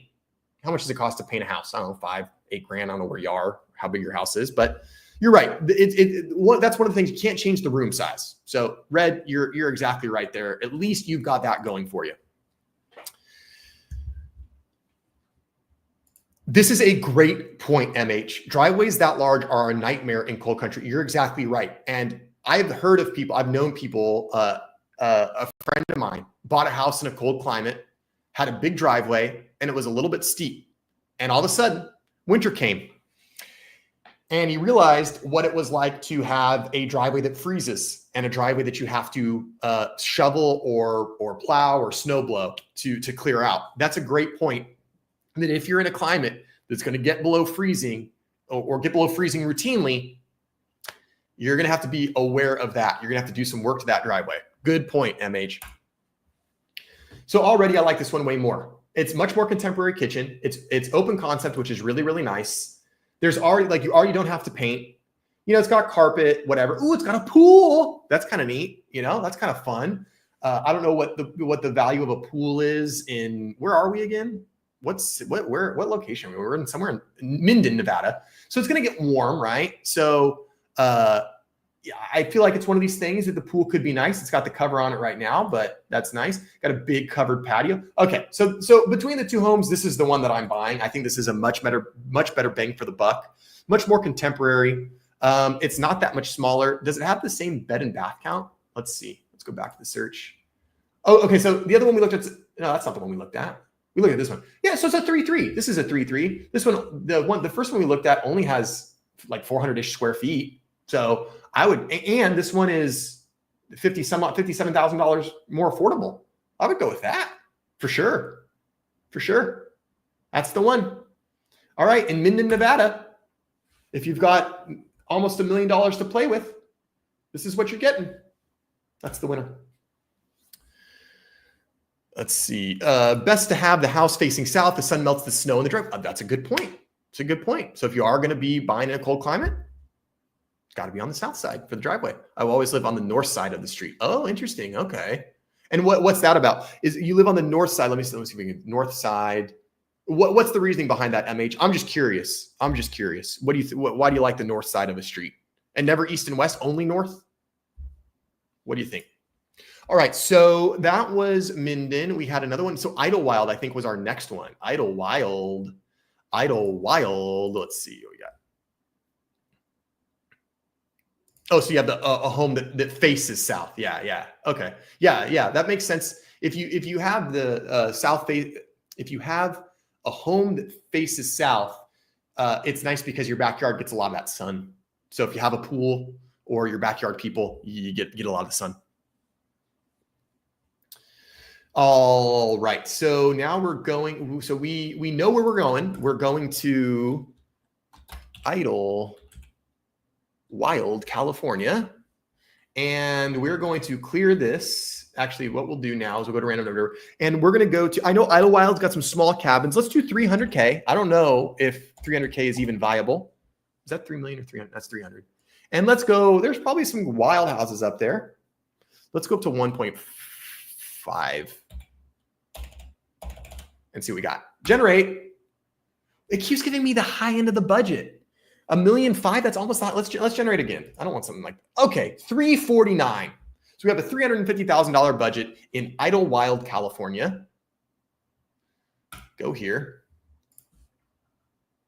All right. Let's just make it easy. We're gonna go 300 to 400 in Idyllwild. Ooh, we've got some choices already. Some things are jumping off the page to me. Let's see. Michelle, I realize that I've managed to live on the east side of a street all my life. Weird. Yeah, that's true. It is true. Let's see. What about me? No, I had a home that was on the south side of the street. I had a home that was was at the end of the cul-de-sac. So I don't know how you figure that. But it faced west. That's probably the best way to do that. It faced west for the most part. No, not me too. Yeah, Fuchsia was north. Yeah, Fuchsia was north for sure. Yeah. All right, so let's take a look at the pictures first, and then we're gonna get to location and go from there. Ooh, these are cute. I like these. This little nugget. I like this little nugget. Oh, this is cute. Oh man, we got a lot to. There's a lot too. Uh-oh, we got some problems here. We got some problems, guys. We have a problem. There's too many good houses to look at. Okay, so I think right off the bat, this one was very intriguing to me. I like that one.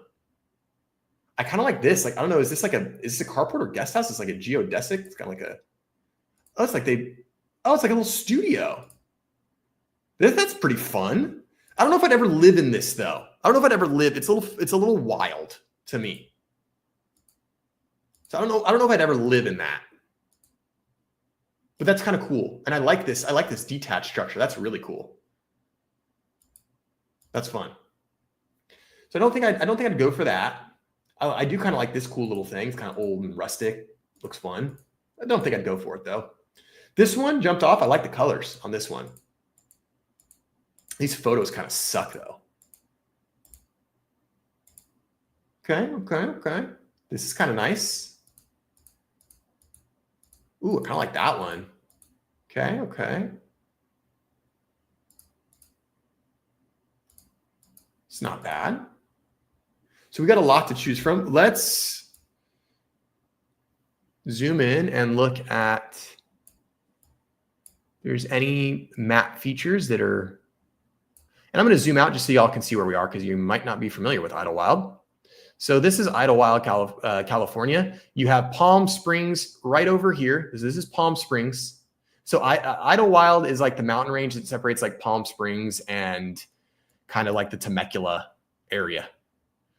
So this is where we are. I'll zoom out a little bit for you guys so you can see. So it's still Southern California. And I am actually really close to right where this 10 freeway sign is. That's like almost my neighborhood exactly. So let's start here.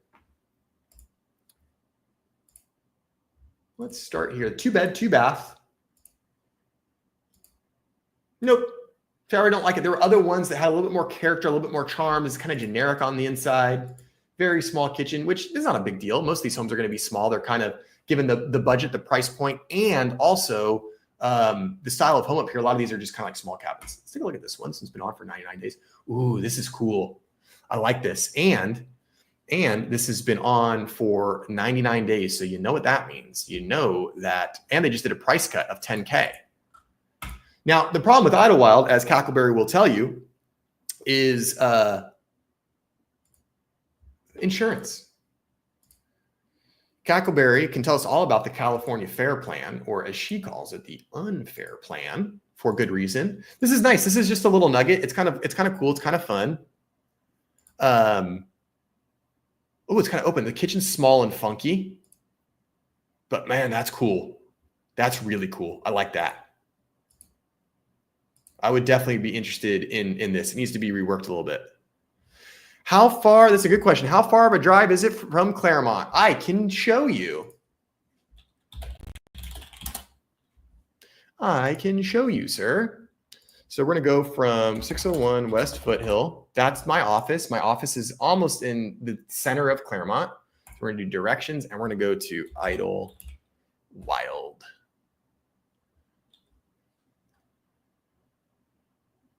Idyllwild Campground. Sure, let's just do that.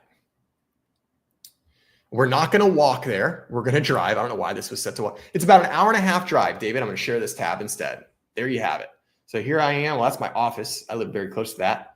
But you would drive, and it's about an hour and a half away from where I am. Our local mountains are up here. This is Mount Baldy is going to be like right here, which is much closer. But the Idyllwild is kind of the getaway for the Palm Springs area.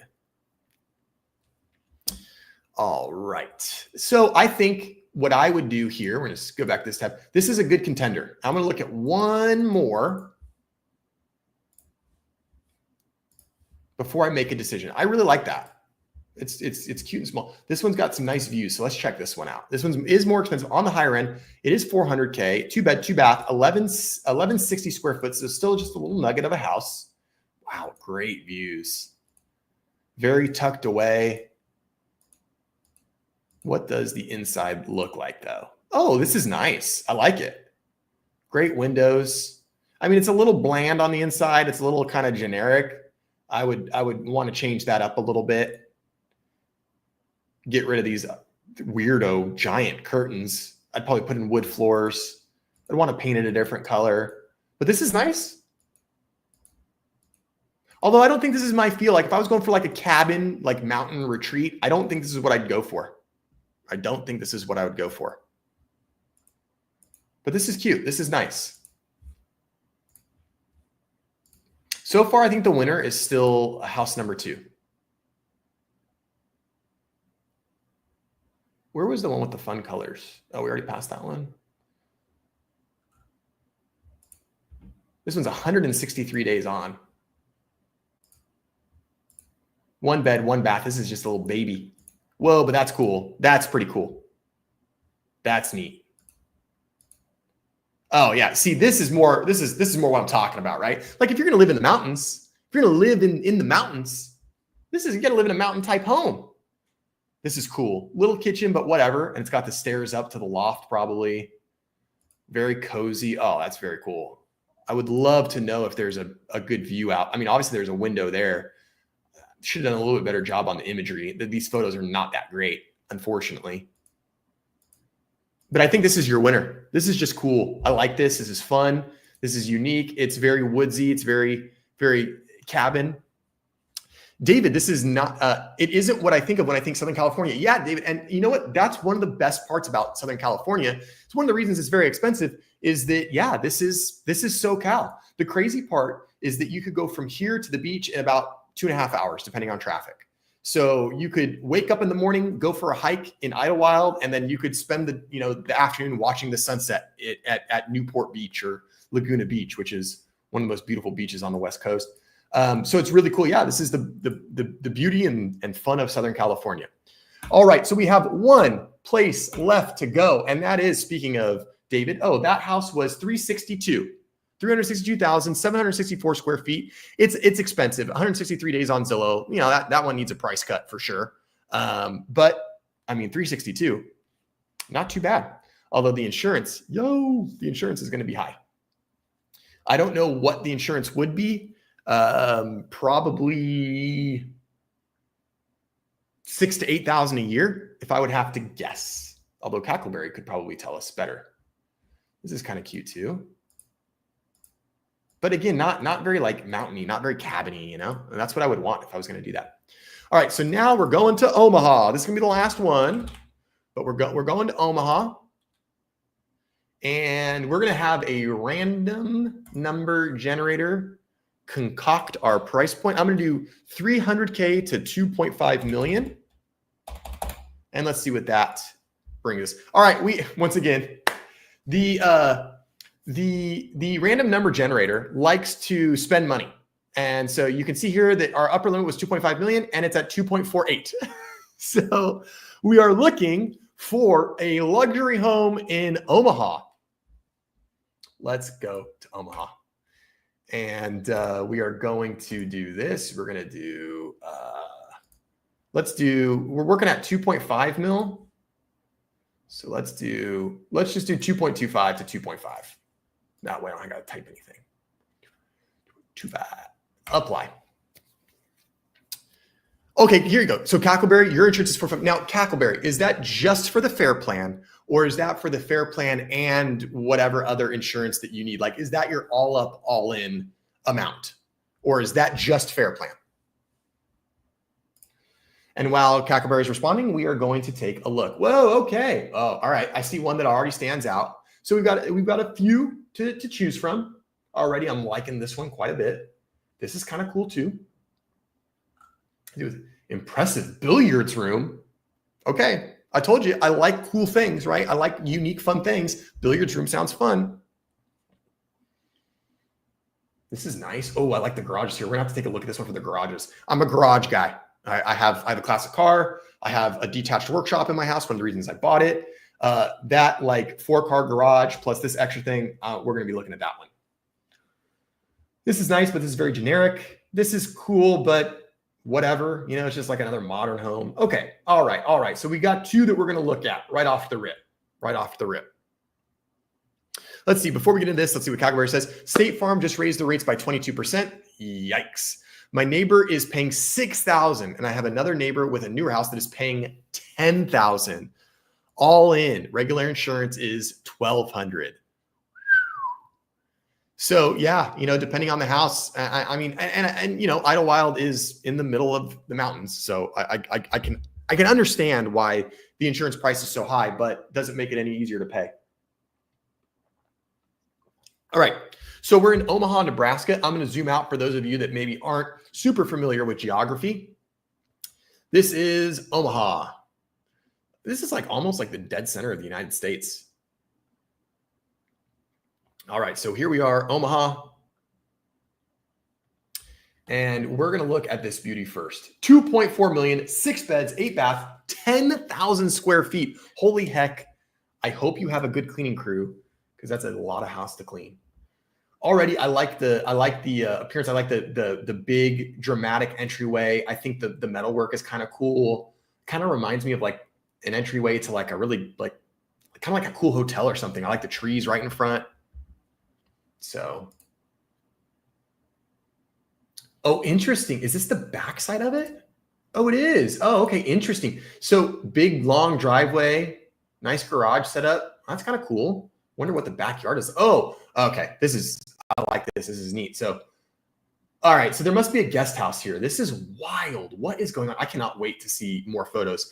I already kind of think this is going to be the one that I would buy for $2 million. Okay, so kind of a generic backyard, like nothing crazy, right? But it's nice. Cool shot. All right, here we are on the inside. Kind of a cool staircase. Okay, looks like we have, split level, so maybe 3-story home because on a bit of a hill. Okay, so it's all white. I'm not a huge fan of that. We need some contrast. We need some color, but I love all the windows here. This is really neat. Furniture is whatever. I think it's kind of whatever, but yikes. What would this cost in LA? It depends where in LA. Like, I'll tell you, David, if this was in my town, if this was in Claremont, if this 10,000 square feet, that is ginormous. This would probably be like $3.5 million, probably, maybe 4. Because we don't have a lot of homes that are that size square footage. That's a big home. I don't know what the lot size is. I'd have to look at the lot as well. But this would certainly be over 2.5. It's probably flirting with the $3 million price point just for the square footage alone. If this was in like LA, like hills of LA, 12 million, 14 million, depending on where it's at. like a good neighbor State Farm is not there. That was good. Okay, so a little sterile on the inside, but this is all changeable. It's all good. I love the windows. Nice big kitchen. This is nice. I like it. It's not wowing me. It's a lot of white, and I don't like that. This is nice. This is a nice room. Covered ceilings, beamed. This is cool. A little bit more texture, a little bit more color in there. I would rip this stupid sink out immediately. I hate these stupid sinks that are the bowl that sit up on top. So stupid. Can't stand them. I'm sure there's someone in this chat that loves it. I know my wife loves those sinks. Huge closet. That's nice. Let's get to the good stuff. I don't care about your closet. Okay, nice bedroom. Cool. All right, nice bathroom. This sink is a little less disgusting, but I still don't like it. Okay, Photoshop out the camera, but that's all right. Kind of a generic bathroom. Like, it's nice, but it's not amazing, but it's still very nice. This is kind of cool that it's like glass, so it's enclosed, but you get good natural light in there. It's not super dark. I like this. I like this deck. I like the fan. This is cool. I like this room. Fireplace in this room. That's cool. Big closet, ginormous closet. Show me the garage. Show me that other stuff that we saw. This is a fun room. Ensuite could be a primary if you wanted it.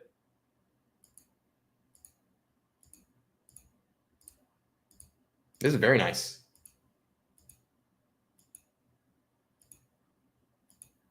It's a very LA feeling home. It's kind of strange. Of course, I knew there'd be someone when I was like, I hate those things. I knew there'd be someone that's like, I have that. Hey, if you like it, that's all that matters. That's all that matters. This is a nice room. This is a nice room. Whoa, okay. WTF. I don't like this for 2.4 million. I don't like this. I hate this. Why? What is this about? Like, why didn't the cabinets curve and turn and abut? That looks like unfinished. I don't like that. It's cool. I don't know if it's 2.5 million cool though. Unless like the garage is amazing. Okay, so we got kind of this multimedia room. Kind of like a movie theater. It could be a movie theater. It's not tiered for stadium seating, and it's just basically a projector and a screen, but it's not bad. I don't know, for 2.5 million. David, what do you think? You're the Omaha expert, right? You're the Omaha expert. I guess a fridge could go there. Let's see, let's go back. And they only put one picture of the kitchen. This kitchen is funky.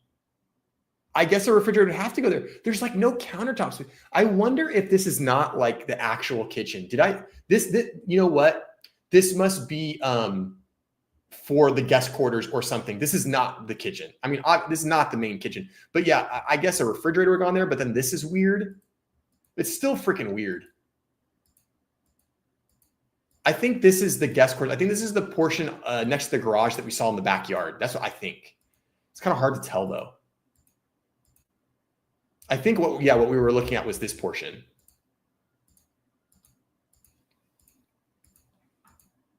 Yeah, it's cool. I don't know if it's $2.5 million cool. Oh yeah, maybe basement. It could be basement kitchen. Yeah.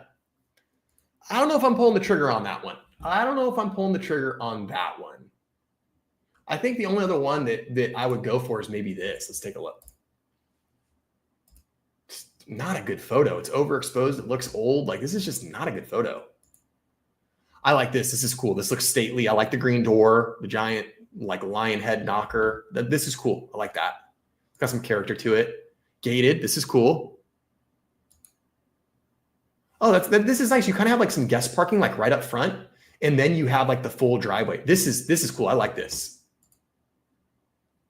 Yeah, this is very stately. All right, so it's a little busy. It's a little busy. I love this painting though. This little doggy here. This is great. Oh, that's great. Oh, this is funny. I don't mind the wallpaper. I hate the floor. The floor's got to go. This is just like, I don't know. And you know, the decor is, yikes. You know, as an agent, this is when it gets tough, because this is such a stylized residence. You know, this is such a specific style that, man, if you just like took the heavy drapery off, got rid of some of this very heavy furniture, it could look really, really nice. But you have to look past that. And that can be really, really hard for people to do. Really hard for people to do. But this could be a very nice home if the furnishings were a little bit more updated. I still like it. I can look past it. In here, the floor is not bad, but I think the floor with the wallpaper, although this is just a butler's pantry, so that's okay. That's a small space. This is cool. I like this. I like this. This is nice. I wonder if this home is more vintage, because the layout and spacing of the rooms is a little funky. And I wonder if this is an older home. And the photos are interesting. It's not good quality. They're a little like blown out. Great wolf range. I mean, nice appliances. This is nice. I would definitely take this over the previous house for sure.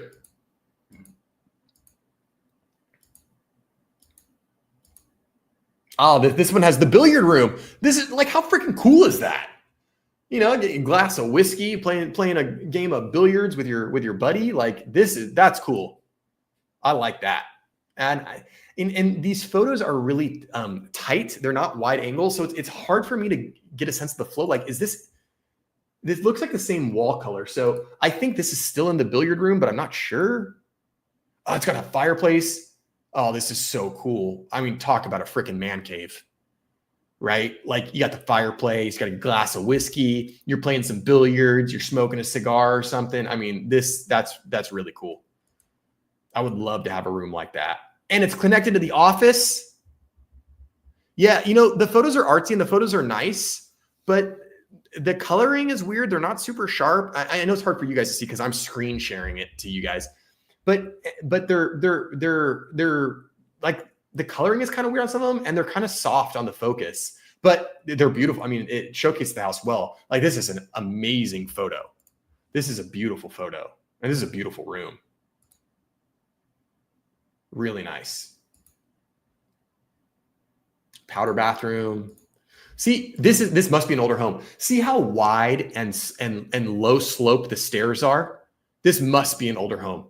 This has to be an older home. And this is kind of neat. They didn't want to do a handrail, so they did this like this rope, so you kind of have a rail on this side. I've never seen that before. That's interesting. It's like a soft rail. Primary. Cool, cool, cool, cool. I would definitely take this home over the first one. Definitely. There's a lot going on here, but I kind of like it. A lot going on, but I kind of like it. I think it just needs to be pared down on some of the furniture a little bit. Dual washer and dryer. Yeah, wow. Basement, probably. Yeah, basement kitchen. Oh, like a basement, like wine cellar room. That's cool too. Yeah, this is the kind of stuff I like in house. You got the billiards room, which is cool. You got the wine cellar, which is cool. You got the dedicated office, which is really neat. You have the dedicated gym. Like, this is way better. This is way better. You got the big motor court with the 3-car individual garage. This is cool. Yep. This is one. This is the one. Really nice house. That's my pick, guys. That's my pick for $2.25 million in Omaha, Nebraska. So there you have it. Well, guys, Joe's hungry and he's got to go eat dinner. But I really hope you enjoyed this stream. I hope you had a good time. Let me know in the comments. I want to know if you guys enjoyed this one and what you guys thought. I really like when you guys get involved. So this was super fun. So I really hope that you guys enjoyed the stream. Before everybody leaves, again, right down below, thumbs up, please like this stream. It really helps me out. The more likes I get, the more YouTube pushes this video out, helps out my channel. If you're watching and you're not a subscriber, just go ahead, hit the subscribe button. It's free, it's simple. Watch, I'll pause everything for 5 seconds so you can do it. Ready? 5-second pause break, like and follow. Subscribe and follow. 4, 5, great, subscribe and follow. I hope you guys all had a enjoyable time. Thanks for hanging out. I really appreciate you guys giving me some of your valuable time. We will be back next Wednesday for another stream. And if you guys have any ideas for streams, if you want me to cover something, if you want me to talk about something, put it in the comments, and you can put in the comment on any video. I'll get notified of it, and I'll take that into consideration. Cackleberry, thanks so much for hanging out. Always appreciate you being here. David, brother, thanks so much for being here. Always so good to see you. Thanks for hanging out. MH, I'm glad you learned some stuff tonight. If you learned some stuff, that's my goal. If you haven't subscribed, please subscribe. Like the video. Really, really appreciate it. John, nice format, worth doing again. Thank you, John. I appreciate the feedback. I'm going to make this a regular thing. Maybe we'll do it like once every 5 or 6 streams. We'll throw this in as we do it. Mom's in the house saying thanks. Thanks, Mom. Appreciate you hanging out. Favorite pastime is critiquing houses, right? I think our favorite pastime is just critiquing anything, really, right? So all good stuff. Appreciate you guys so much. Have a wonderful rest of your week. We'll see y'all next Wednesday, same time, same place. Thank y'all very much. Be nice, be kind, go out, do something nice for someone, do something nice for someone random, be kind. It's a crazy world out there and there's a lot of weird stuff happening. So take a moment, slow down, say thank you, say please, be nice. See you guys. Have a good rest of your week. I'll see you next Wednesday. Bye guys.